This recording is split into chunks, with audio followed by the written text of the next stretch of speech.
Estamos comenzando este programa acerca de Daniel y las profecías mesiánicas.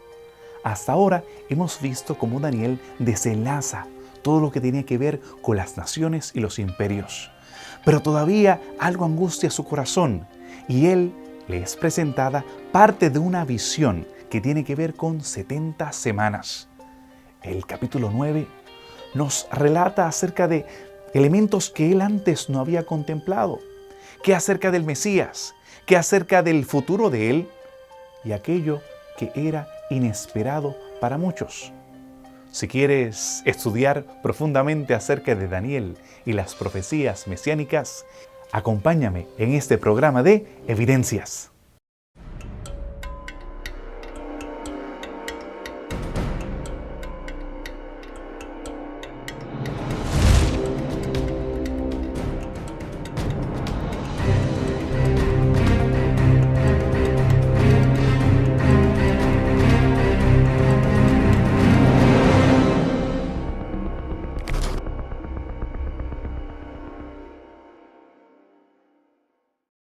Bienvenidos a este programa de Evidencias. Les agradecemos sus contactos a través de Facebook y de las otras redes sociales en las cuales ustedes se han contactado con nosotros. También es un placer poder enviarles estudios bíblicos a aquellos que así lo han estado solicitando. Como hemos mencionado, esta temporada la hemos dedicado a profecías, precisamente tratando de contestar algunas de las preguntas que ustedes tienen. En esta ocasión estamos enfocándonos en el capítulo 9 del libro de Daniel. Allí nosotros podemos ver que hay algunas profecías que tienen que ver con la llegada de Jesús.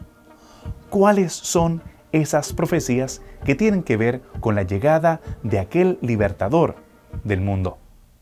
Daniel capítulo 9, versículo 26 nos habla acerca de un Mesías príncipe. Dice, desde salida la orden para restaurar y edificar Jerusalén hasta el Mesías príncipe. Esta combinación de vocablos, Mesías príncipe, no se encuentra otra vez en el Antiguo Testamento.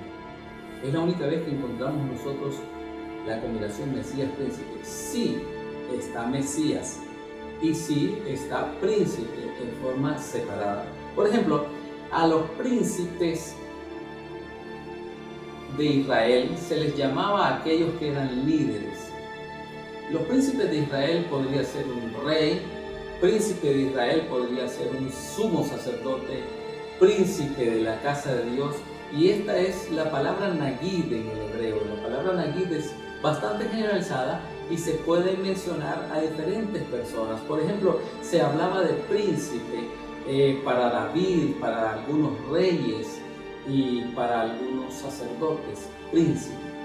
La palabra Mesías en el idioma hebreo es la palabra ungido o la palabra Christos en griego. La palabra ungido también se utilizó por muchas personas, específicamente aquellas personas que tenían un ungimiento de parte de Jehová. Uno de los textos que muestran esta palabra es cuando David tenía la posibilidad de matar a Saúl, que lo andaba persiguiendo. Y entonces los siervos de David le dicen, ¿por qué no te vengas de tu enemigo en este momento? Cuando él estaba dormido. David dijo, no, yo no voy a levantar mi mano contra el Mesías de Jehová, el ungido de Jehová. Así que la palabra Mesías no tiene una connotación, podríamos decir, de salvación en ese momento, sino que simplemente la connotación de que Dios había ungido a una persona para una labor especial. Se le dio también este término al mismo David, ungido de Jehová, y a otras personas en el Antiguo Testamento. Sin embargo, la combinación Mesías príncipe, Nagid Messiah en el idioma hebreo, Mashiach en hebreo, esa combinación no se encuentra más en las Escrituras. La característica o la naturaleza poética de Daniel capítulo 9 nos hace ver que aunque los términos no tengan el artículo el Mesías príncipe, como lo traducen nuestras versiones de la Biblia, Sin embargo, la traducción está correcta porque la naturaleza poética de los textos en hebreo dan la intención de tener una definición. No es cualquier Mesías, no es un Mesías cualquiera como David o Saúl en este caso, un simple ungido. No, es el Mesías príncipe. Entonces, en este sentido, la profecía apunta a un Mesías específico, al Mesías príncipe, al que es el principal entre los ungidos de Jehová. Isaías muestra de que vendría un ungido. Y Lucas capítulo 4, Jesús mismo dice: el Señor me ha ungido, yo soy el Mesías. Por lo tanto, Daniel capítulo 9, 26 nos habla acerca de la llegada de Jesús como el Mesías príncipe. En el capítulo 9 se presenta un Daniel angustiado. Podemos leer que a pesar de que él estaba orando y rogando, parecía que él no tenía respuesta, hasta que leemos el capítulo 9, versículo 21. Y aún estaba hablando en oración cuando Gabriel, el hombre al cual yo había visto en visión al principio, voló rápidamente y me tocó, como a la hora del sacrificio del atardecer. Esta respuesta vino de una manera inesperada y añade todavía. En el versículo 23, al principio de tus ruegos salió la palabra, y yo he venido para declarártela, porque tú eres muy amado. Entiende pues la palabra y comprende la visión. ¿Cuál es la relación entonces de esta profecía de Daniel 9 con la profecía de Daniel 8, la que es presentada en el capítulo anterior? Cuando llegamos a Daniel capítulo 9, vamos a notar una gran diferencia con respecto a Daniel 7 y Daniel 8. En Daniel 7, igual podríamos mencionar Daniel 2. Daniel 2 tenemos una visión de una estatua, luego viene Daniel e interpreta. En Daniel 7 vemos una visión donde hay 4 bestias y viene una interpretación ahora por un ángel. Luego vamos a Daniel capítulo 8, tenemos una visión y luego tenemos una interpretación. Cuando ustedes van a Daniel 9, van a notar que no hay visión. No hay visión. El capítulo 9 de Daniel, versículo 21, se presenta el arcángel Gabriel viniendo a hablar con Daniel. Y este ángel viene y le dice a Daniel: Daniel, he venido a darte la interpretación, dice el versículo 23. La primera pregunta que uno se hace al leer el versículo es: ¿cuál interpretación? No hemos leído hasta este momento, no hemos visto en el capítulo 9 ninguna visión. Esto indica que Daniel 9 va a responder una visión que ya se dio, pero que no se ha interpretado. Cuando vamos a Daniel capítulo 8, versículo 26, Daniel dice que la visión de las tardes y las mañanas él no la entendió, y el ángel le dice: eso déjalo para después. Daniel 8 entonces se le interpreta a Daniel qué significa el carnero, qué significa el macho cabrío, qué significa el cuerno pequeño y qué significa las obras del cuerno pequeño, pero no se le interpreta a Daniel qué son los 2300 tardes y mañanas. El capítulo 9 entonces Daniel comienza ahora a estudiar para conocer esa profecía. Y el capítulo 9, versículo 21, el ángel dice: vine a interpretarte. ¿Qué vino a interpretar? La lógica nos dice que le vino a interpretar lo que no le interpretó en el capítulo 8, que era la visión de las tardes y mañana, que fue lo que quedó sin explicar. De esa manera tenemos una conexión directa entre interpretación y visión, Daniel 8 y Daniel 9. También vemos que el ángel se describe como el ángel Gabriel, es el mismo ángel que vemos en Daniel 8. Así que tenemos el mismo ángel en Daniel 8 interpretando y el mismo ángel en Daniel 9 interpretando. También tenemos una profecía de tiempo. Daniel 9 dice, versículo 24, 70 semanas. Es una profecía de tiempo. Daniel 8, justamente lo que no se interpretó fue una profecía de tiempo. 2300 tardes y mañana. La profecía de Daniel 8 está relacionada con el santuario. En 2300 tardes y mañanas el santuario será purificado. En Daniel 9 también vemos al santuario, porque dice el versículo 24 dice que en 70 semanas se terminará el sacrificio, se ungirá el santo de los santos. Esa expresión santo de los santos en la Biblia, Kodesh Kodashim, solamente se utiliza para referirse al santuario en Éxodo 29. Solamente el santuario es llamado Kodesh Kodashim, así que tenemos un aspecto también del santuario en Daniel capítulo 9 que solamente está en Daniel 8. De paso, en todo Daniel, relación o referencia al santuario solamente la vamos a encontrar en Daniel 8 y en Daniel 9 con respecto a la interpretación. Luego en Daniel 11 se volverá a repetir el versículo 31, la referencia al santuario, retomando lo que Daniel 8 mencionó sobre la contaminación del santuario. Y esta relación indica que Daniel 9 está muy conectado a Daniel 8 y que Daniel 9 es la clave de la interpretación de los 2300 días que Daniel 8:14 menciona y que nunca se conoció su interpretación al terminar la profecía del capítulo 8. Nosotros debemos reconocer la unidad que tiene el capítulo 8 con el capítulo 9. La unidad lingüística y la unidad que tiene que ver con la profecía de los 2300 días y las 70 semanas nos presenta un punto de origen en común.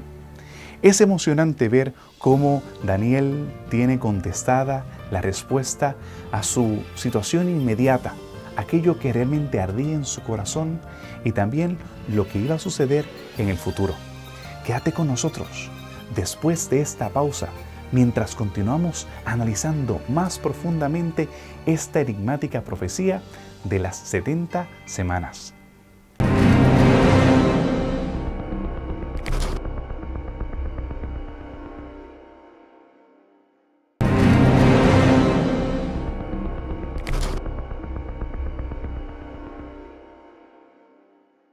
Qué bueno que te quedas con nosotros aquí en tu programa de Evidencias. Esta temporada la hemos dedicado precisamente a el libro de Daniel y el libro de Apocalipsis. Hemos estado hablando acerca de profecías y durante este programa hemos estado hablando de Daniel y las profecías mesiánicas. En este caso hemos demostrado las evidencias sobre la unidad entre Daniel 9 y Daniel 8. ¿Qué podemos hablar acerca de las 70 semanas? ¿Cuándo fue que comenzaron las mismas? ¿Cuáles de los diversos decretos fue el que realmente comenzó con el tiempo de las 70 semanas y los 2300 días?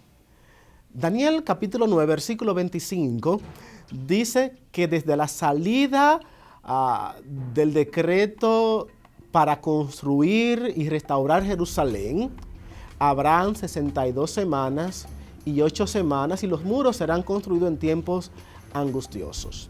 Este versículo es la clave para saber el comienzo de las 70 semanas.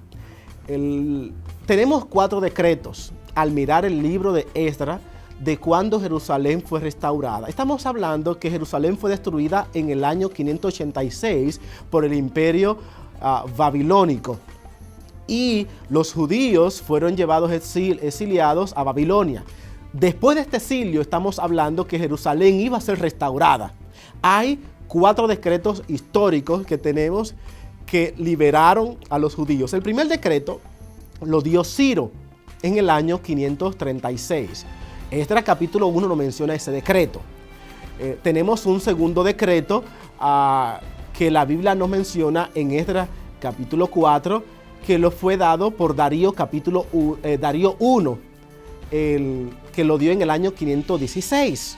Luego tenemos un tercer decreto que se menciona en Esdras capítulo 7, que fue dado por Artajerjes en el año 457.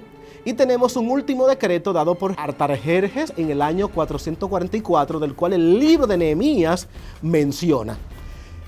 Estos 4 decretos deben ser analizados para saber el comienzo.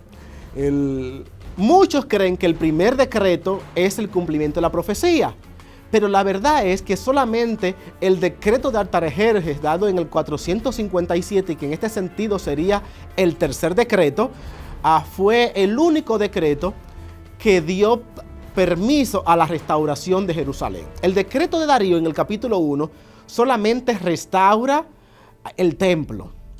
Luego vamos al capítulo 4, 5 y 6, y el capítulo 6 termina que Ciro, Darío y Artajerjes dieron decreto para restaurar el templo. Pero no vemos referencia alguna a la restauración de Jerusalén en el sentido de que ya hay poderes judiciales, poderes políticos, hay un gobierno. Es en el capítulo 7 que vemos ahora que Esdras recibe un permiso por Artajerjes para que la ciudad se restaure al poner gobernadores. La profecía no dice 70 semanas van a comenzar desde la salida del decreto para restaurar el templo. No dice eso, dice para restaurar la ciudad. Por lo tanto, hay que tomar el decreto de Artajerjes en el 457 porque es el único que restaura la ciudad, no el templo. Y es por esa razón que esta es la fecha más adecuada para darle un inicio a las 70 semanas de Daniel capítulo 9. Es importante tener claro que tenemos evidencias acerca del comienzo de estas 70 semanas. No se trata del año 539, cuando Ciro invadió a Babilonia. Estamos hablando que ya para el año 519, cuando tenemos a Darío reconstruyendo el templo, no está reconstruyendo las murallas, así que tampoco puede ser ahí. Nosotros tenemos el año 457 y el año 444 como posibles candidatos. Sin embargo, es en el año 457 cuando vemos que realmente Jerusalén comienza a ser una ciudad capital para esa provincia, la provincia de Yehud. Hasta entonces era Mizpa el lugar desde donde vivían los gobernadores. Arqueológicamente, personas hebreas, personas israelíes durante la época moderna han podido descubrir y poder determinar de manera clara que desde el tiempo de los neobabilonios, Mizpa sirvió como la capital de esa región, similar a la situación que había durante la época de Jesús, que Cesarea era la capital política, mientras que Jerusalén era la capital espiritual. En este caso, el año 457 es fundamental, porque no es que se reconstruyó el templo ya había sido reconstruido anteriormente, durante la época de Darío, casi un siglo atrás. Ahora se trata que no solamente el templo había sido restaurado, sino que las murallas habían sido reconstruidas y también Jerusalén había sido declarada como capital, como se había establecido en la profecía. Acompáñenme nuevamente al libro de Daniel, capítulo 9, versículos 24. 70 semanas están determinadas sobre tu pueblo y sobre tu santa ciudad, para terminar con la transgresión, para acabar con el pecado, para expiar la iniquidad, para traer justicia eterna, para sellar la visión y la profecía, y para ungir el lugar santísimo. ¿Qué efectos, qué relación hay entre estos eventos? Lo que está sucediendo en el santuario, lo que está sucediendo para el pueblo y lo que está sucediendo para el plan de salvación, según lo establece el capítulo 9 de Daniel. Daniel 9, si nosotros leemos el libro de Daniel, descubrimos que realmente guarda una estrecha relación con el contenido del capítulo 8 y especialmente la profecía de las 2300 tardes y mañanas. De alguna forma, las dudas que quedan para Daniel, de acuerdo a lo que el mismo libro menciona, van a ser aclaradas en el capítulo 9 con más información respecto especialmente a la visión relacionada con las tardes y mañanas. Lo interesante es que vamos ahora a encontrar información de otro periodo profético. Interesantemente, guarda bastante relación con las profecías de Jeremías, 70 semanas, 70 años. Interesantemente, un periodo de prueba para Israel, como fue el periodo anterior. Lo interesante es que esta profecía de las 70 semanas guarda estrecha relación con la anterior, porque se nos había mencionado la anterior lo que iba a ocurrir, especialmente lo que ocurría al final de ellas, pero no teníamos un punto de origen.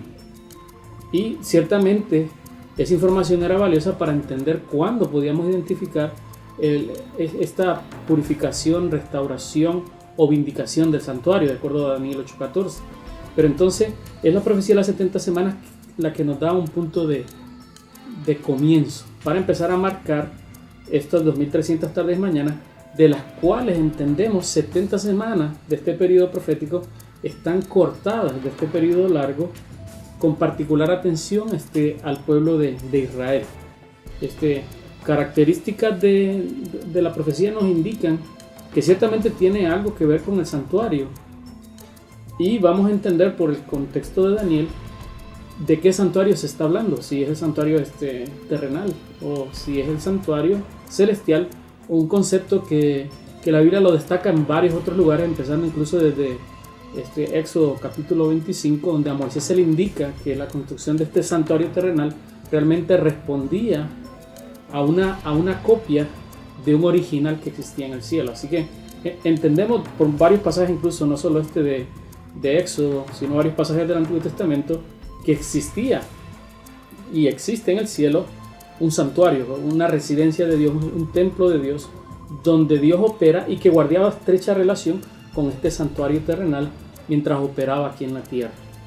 Ahora, esta profecía entonces nos va a indicar que algo va a ocurrir, que un personaje anticipado en las profecías iba a venir finalmente a Israel y iba a tener una función dentro del plan de salvación a través de su muerte, lo cual iba a abrir la puerta al cumplimiento del resto de esta profecía que encontramos en Daniel capítulo 8.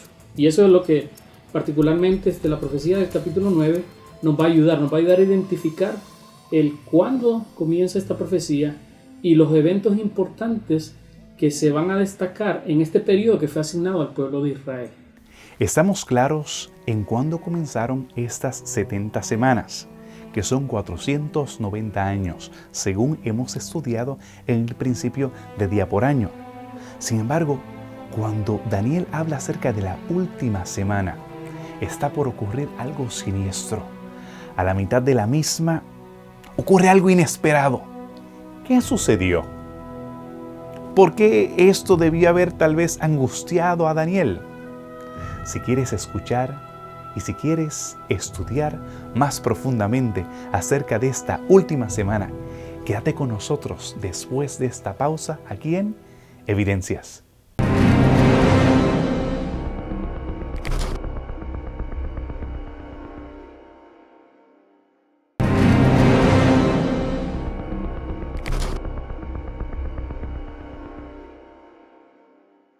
Qué bueno que te quedas con nosotros aquí en tu programa de Evidencias. En esta ocasión hemos estado estudiando más profundamente acerca de Daniel y las profecías mesiánicas, enfocándonos en el capítulo 9 de este interesante libro. Hemos establecido aquí en la gráfica el principio de estas 70 semanas. Como puedes ver, comienza en el año 457. Sin embargo, ahora vemos que la última semana es separada, es puesta aparte de las otras semanas. 69 semanas comienzan, como puedes ver, y esta última semana queda aparte. ¿Cuándo comenzó esta última semana? ¿Y qué evento marcó el comienzo de la misma? Daniel capítulo 9 nos habla de una profecía de 70 semanas. Esta profecía está dividida en 7 semanas, 62 semanas y una semana. Esa última semana es muy importante, es el clímax de toda la profecía. No obstante, para que podamos saber cuándo inicia y cuándo termina, o cuál es el periodo de duración de esa última semana, debemos ir al inicio, cuándo comienzan las 70 semanas. Daniel había registrado que Gabriel le explicó que las 70 semanas, todo el periodo profético iba a comenzar a la salida de la orden para edificar Jerusalén. Esa salida de esa orden fue el año 457 a.C. Ahora bien, si en ese momento salió la orden, 483 años después, que comprenden las 7 y 62 semanas, esas 62 semanas terminan entonces 483 años después del año 457 a.C. O sea, atraviesa toda lo que falta para llegar a la era cristiana, comienza la era cristiana y nos llega hasta el año 27 después de Cristo. Lo único que tenemos que hacer es contar los años desde el año 457, mirar 62 semanas proféticas, que son 483 años, y entonces llegaríamos al año 27 de nuestra era. ¿Qué pasa durante esta semana? Bueno, Daniel decía que desde salida la orden hasta el Mesías príncipe. Número 1. En primer lugar se menciona la palabra Mesías desde un punto específico y determinante en la profecía. El Mesías, no era cualquier Mesías, el Mesías príncipe. Se menciona al Mesías que vendría, al Mesías esperado, a Jesús. En el año 27 de nuestra era, Jesús es bautizado por Juan en el río Jordán. Poco después de este bautismo, Jesús en Lucas capítulo 4 dice: el Señor me ha ungido. Y ahí está otra vez la palabra Mesías, ahora Christos en griego, en el Nuevo Testamento. Mesías en el Antiguo Testamento, Christos en el Nuevo Testamento. Y entonces Jesús se aduce a él mismo ese título, el Mesías, el ungido de Dios. Por lo tanto, en el año 27, con el bautismo de Jesús, se cumple la profecía de Daniel capítulo 9 que mencionaba el ungimiento del Mesías. Ahora bien, algunos podrían pensar, bueno, es el año 27 y Lucas ha hablado de que Jesús inicia su ministerio cuando tenía aproximadamente 30 años. ¿Qué pasa con esos 3 años? ¿Es acaso que la era cristiana comenzó el año 1 o el primer año de la vida de Jesús? Entonces debería ser el año 30. Bueno, es un hecho bastante conocido que el que inventó la era cristiana, Dionisio el Exiguo, se equivocó cuando él pensó que había puesto el primer año cuando inicia la era cristiana, y él habló realmente de la muerte de Herodes, que había sido unos 3 o 4 años después del siguiente Cristo. Es por eso que aunque estamos en el año 27 de la era cristiana, Cristo realmente tenía 30 años, como lo dice Lucas. El ungimiento de Cristo es lo que hace cumplir la profecía de Daniel 9 cuando dice el Mesías príncipe.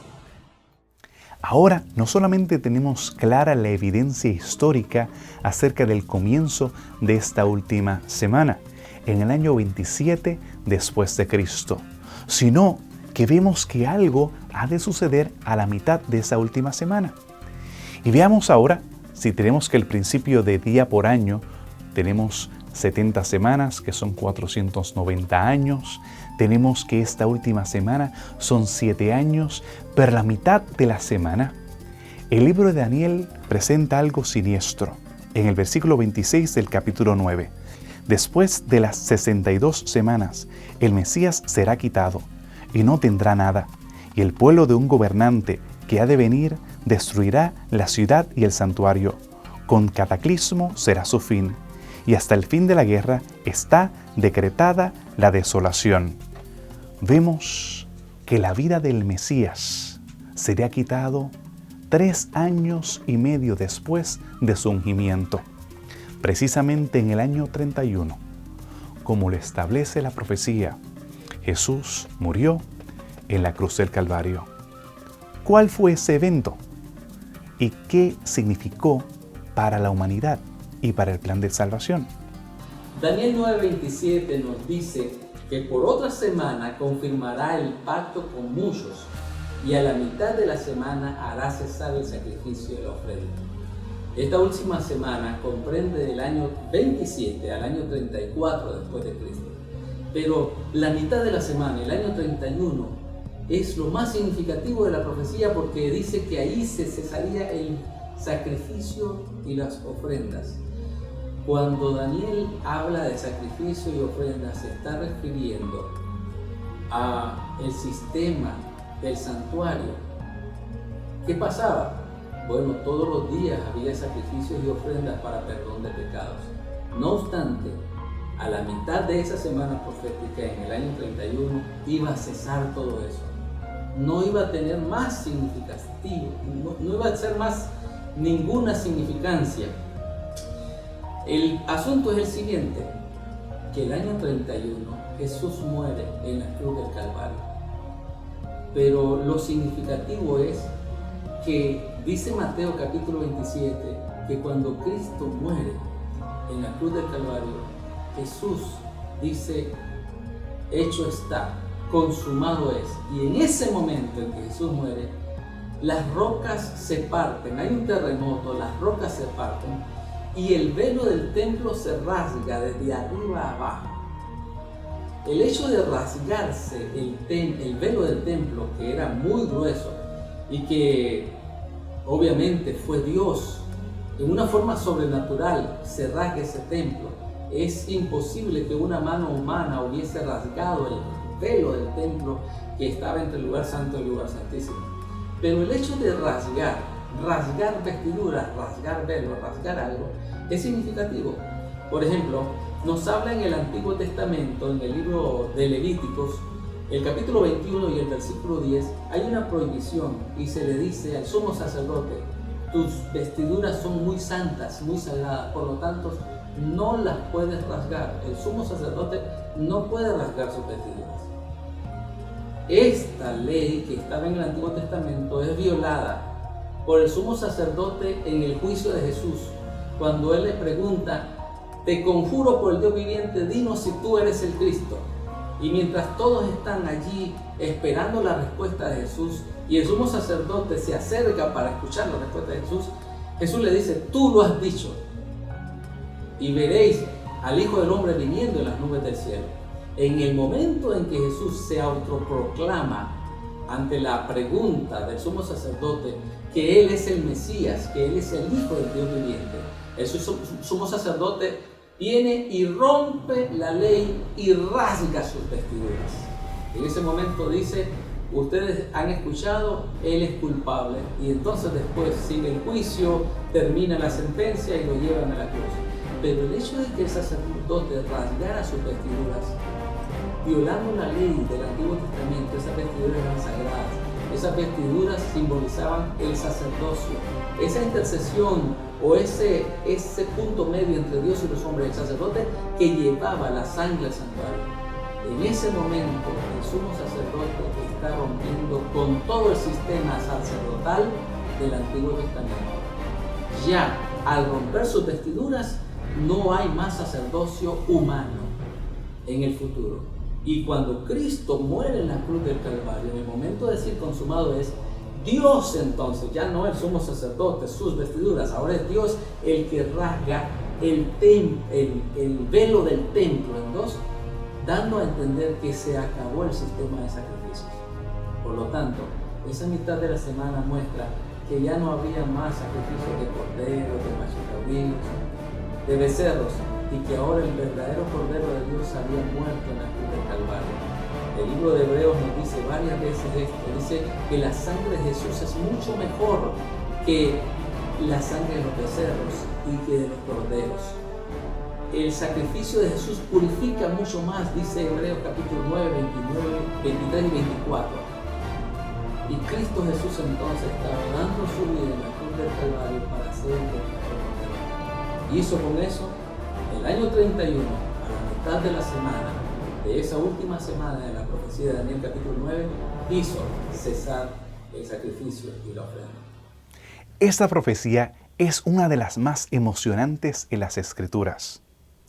Emocionante por un lado porque nos da la promesa de liberación, triste porque implica la muerte del Hijo de Dios.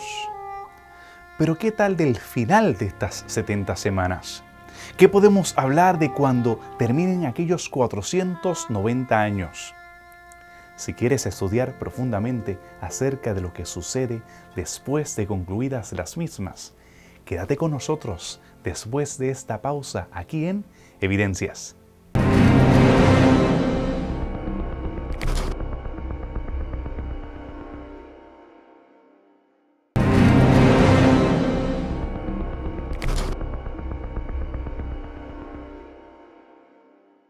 Ahora volvamos a la gráfica. Hemos visto claramente, delineando el principio de esta profecía de los 490 años, comenzando con el año 457. Vemos trazada la línea de 69 semanas y al comienzo de esta última semana, el Mesías es ungido en el año 27. 3 años y medio más tarde, Jesús muere en la cruz del Calvario. Estas 70 semanas concluyen en el año 34 después de Cristo. ¿Qué sucedió en el año 34 después de Cristo? ¿Cómo concluyeron estas 70 semanas? Daniel capítulo 9 es una profecía maravillosa porque en ella se muestra la venida y también la muerte del Mesías prometido. En Daniel capítulo 9 nosotros podemos encontrar esperanza, puesto que el pacto ahora fue confirmado con muchos. La palabra rabín en el hebreo y en el contexto de la profecía abre la posibilidad de que no solamente los judíos podían ser salvos. Jesús, cuando habló con sus discípulos el día de la Pascua o el día de la Santa Cena, Él cuando estaba partiendo el pan y cuando estaba dando el vino que representaba su sangre, dijo: esto es mi sangre del nuevo pacto que por muchos es derramada. Él también había dicho que el Hijo del Hombre había venido no para ser servido, sino para servir y dar su vida por muchos. En verdad, muchos, te incluye a ti y me incluye a mí. Todos aquellos que tienen creencia en Jesús, todos aquellos que ponen su fe en Jesús y en el sacrificio de su sangre preciosa, están incluidos en esos muchos. Tú y yo somos parte del pacto de la profecía de Daniel capítulo 9 y que fue confirmada por la sangre de Jesús en la cruz del Calvario. Muchas personas presentan el rol de Israel, de la nación actual, como fundamental para el Apocalipsis o para el final del tiempo. ¿Realmente juega un papel el Israel actual en la profecía, en aquello que está por determinar el fin del mundo? ¿Qué nos revelan estas 70 semanas y el final de las mismas? ¿Qué implicaciones tienen sobre el rol de Israel como nación escogida por Dios?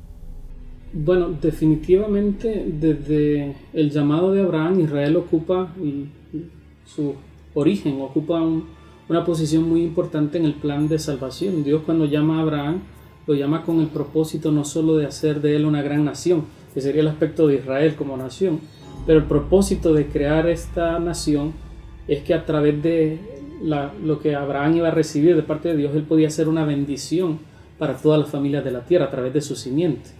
Así que ciertamente este propósito misiológico que tiene Israel como siendo la depositaria de estas verdades, de este mensaje que Dios le dio a través del pacto que hizo con él en Sinaí, y también siendo el canal por el cual Dios iba a traer a este mundo al Mesías, al ungido, que era el Salvador de la humanidad. Era una función fundamental que Israel iba a tener, y que con la venida del Mesías se esperaba también que ocupara en conjunto con el Mesías este rol de expandir, de ser una luz en medio de las naciones, una luz del conocimiento de Jehová. Y de cierta forma vemos que la profecía de las 70 semanas anticipa en cierto sentido la muerte expiatoria de Cristo, y anticipa también este aspecto de que esta relación que Dios tiene con Israel va a ser ampliada. Y ciertamente Israel puede tener en esta ampliación o en este universalismo del mensaje de salvación, Israel va a jugar un papel fundamental. Claro, la historia de los evangelios nos va a decir la forma en que Israel va a participar finalmente en esto, de acuerdo a la decisión que toman. Ciertamente vemos que a través de la iglesia cristiana, que en su mayoría originalmente está representada por judíos, sigue en cierto sentido cumpliendo la misión de Israel. En cierto sentido se convierte como el Israel espiritual que está compuesto por judíos creyentes, pero también ahora con gentiles, donde la misma profecía de Daniel 9 anticipa que se va a hacer el pacto con muchos. Así que vemos que Israel es descrito no solo en la profecía de Daniel, sino como un agente escogido por Dios para ser utilizado en la salvación del mundo. Y ciertamente Israel, dependiendo en su respuesta a la venida del Mesías, pues va a escoger la forma a través de la cual va a ser el vehículo de este mensaje y de esta obra, que no solo es destacada en el libro de Daniel, sino en varios de los profetas, especialmente Isaías destaca mucho en sus capítulos finales este aspecto de universalismo, donde Israel va a ser el centro del cual fluye este mensaje de salvación a todas las naciones a través de la acción misionera de los creyentes judíos, que ciertamente eso es lo que vamos a ver en el libro de Hechos. Vamos a ver los creyentes realmente judíos saliendo de Jerusalén a Judea, a Samaria y hasta lo último de la tierra para predicar este evangelio, que luego se va a extender también al mundo gentil. Así que vemos particularmente que el llamado de Dios nunca tiene como finalidad simplemente llamar a alguien y bendecirlo, sino hacerlo también partícipe de esta misión de Dios de salvar al mundo. Y esta era la misión que Dios tenía con Israel, y este tiempo de preparación, estas 70 semanas, era la preparación final dentro de todo este periodo que ha tenido Israel en su historia para prepararse para el propósito fundamental de su existencia, que era preparar la venida de la simiente prometida y junto con esta simiente colaborar en esta misión de predicar el evangelio. Tal vez no todo finalmente resultó como idealistamente hubiéramos esperado que fuera, pero finalmente Dios logró cumplir sus propósitos de salvación a través de aquellos fieles judíos que aceptaron el mensaje y la predicación de Cristo, más los gentiles que también recibieron el mensaje del evangelio. Y esto nos recuerda que el propósito incluso de las profecías, hablando del libro de Daniel, no simplemente tiene la preocupación de que sepamos cuándo de las cosas, saber de fecha o de eventos, tiene siempre un carácter misiológico. Sabemos de todo esto, pero lo más importante es descubrir a este personaje, que es el central incluso de esta profecía de las 70 semanas, que es el Mesías, este Mesías prometido, este Mesías que va a morir por nosotros, y que el centro de la profecía es la persona de Jesucristo, lo que Él es, lo que Él hace por nosotros y lo que continuará haciendo en el futuro. Y que al igual que Israel hemos sido llamados no solamente a tener información del futuro como Daniel recibe, sino a participar en esta obra de testificación, siendo fieles al llamado de Dios, siendo fieles donde estamos a lo que Él nos pide, y preocuparnos no solo por el cuándo o por el cómo estar listos para estos eventos descritos en la profecía, sino estar preocupados acerca del quién, de Jesucristo, porque el Mesías es el que va a hacer toda la diferencia, incluso desde la primera profecía en la Escritura. Es la simiente de la mujer, es esta simiente de Abraham la que va a vencer finalmente la serpiente. No es nada que podamos hacer nosotros, es lo que recibimos a través de la acción de Él en nuestras vidas. Daniel capítulo 9 es una profecía maravillosa porque en ella se muestra la venida y también la muerte del Mesías prometido. En Daniel capítulo 9 nosotros podemos encontrar esperanza, puesto que el pacto ahora fue confirmado con muchos. La palabra rabín en el hebreo y en el contexto de la profecía abre la posibilidad de que no solamente los judíos podían ser salvos. Jesús, cuando habló con sus discípulos el día de la Pascua o el día de la Santa Cena, Él, cuando estaba partiendo el pan y cuando estaba dando el vino que representaba su sangre, dijo: esto es mi sangre del nuevo pacto, que por muchos es derramada. Él también había dicho que el Hijo del Hombre había venido no para ser servido, sino para servir y dar su vida por muchos. En verdad, muchos, te incluye a ti y me incluye a mí. Todos aquellos que tienen creencia en Jesús, todos aquellos que ponen su fe En Jesús y en el sacrificio de su sangre preciosa están incluidos en esos mozos. Tú y yo somos parte del pacto de la profecía de Daniel capítulo 9 y que fue confirmada por la sangre de Jesús en la cruz del Calvario. Daniel capítulo 7, Daniel capítulo 8 y Daniel capítulo 9, todos presentan a Jesús desde diferentes formas y cada profecía tiene un momento de tiempo diferente. En Daniel 7 vemos que el final de Daniel 7 es cuando Cristo venga. Daniel 8 termina con la purificación, que es sinónimo al juicio de Daniel 7. Y Daniel 9 termina con el inicio de un santuario que el Mesías iba de instaurar. Cuando miramos esta profecía, vamos a mirar que en Daniel 7 Jesús se presenta como el rey, aquel que está al control de la historia.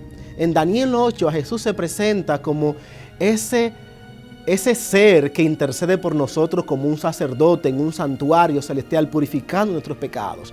Pero en Daniel 9 Jesús se presenta como el sacrificio, como ese cordero inmolado que muere por nuestros pecados. De esta manera, estas tres profecías están presentando a Jesús en diferentes etapas lo que Él ha estado haciendo por nosotros a través de la historia. Jesús no solamente murió por nosotros, Jesús fue al cielo y ahora intercede por nosotros. Es lo que Daniel 8 dice. Y Daniel 7 entonces dice, pero a pesar de que intercede, finalmente Él va a estar gobernando por toda una eternidad, porque su reino es sempiterno. De esta manera, Daniel 7, 8 y 9 están enfocados en darle seguridad al pueblo de Dios, en darle esperanza de que algún día habrá liberación y todos aquellos que sigan al Señor serán liberados. Es por esta razón que al mirar las profecías de Daniel 7, 8 y 9, no solamente deberíamos ver su cumplimiento histórico, deberíamos ver cómo estas profecías han ayudado para asegurar la salvación de cada uno de nosotros. Daniel presenta a Israel en su encarnación de Cristo Jesús. Cristo es el antitipo, el cumplimiento de Israel. Las profecías se refieren a Él. Él es quien es ungido y sacrificado. Y finalmente todas las profecías mesiánicas, las profecías nacionales, se cumplen en Él. Jesús se convierte en la cabeza de la iglesia. Él es el nuevo Israel. Y ahora nos incluye a todos nosotros, que somos parte de esa nación especial, pueblo escogido, ya no habiendo judío, ni griego, ni hombre, ni mujer, ni esclavo, ni libre. Tú eres parte de ese Israel. El Mesías vino y fue sacrificado por amor a ti. No hay por qué tú temer. No hay por qué razón preguntarte acerca del propósito de tu vida. Aquel que está en control ha demostrado que tiene propósito para la misma. Si quieres acompañarnos a estudiar las Escrituras, te invito a que nos escribas, ya sea a nuestra cuenta en Facebook o a través de nuestro correo electrónico, para enviarte series de estudios bíblicos y poder continuar contestando tus preguntas. Mientras tanto, recuerda quién está al control de nuestras vidas. Recuerda que Jesús vino para restaurarnos y para salvarnos eternamente.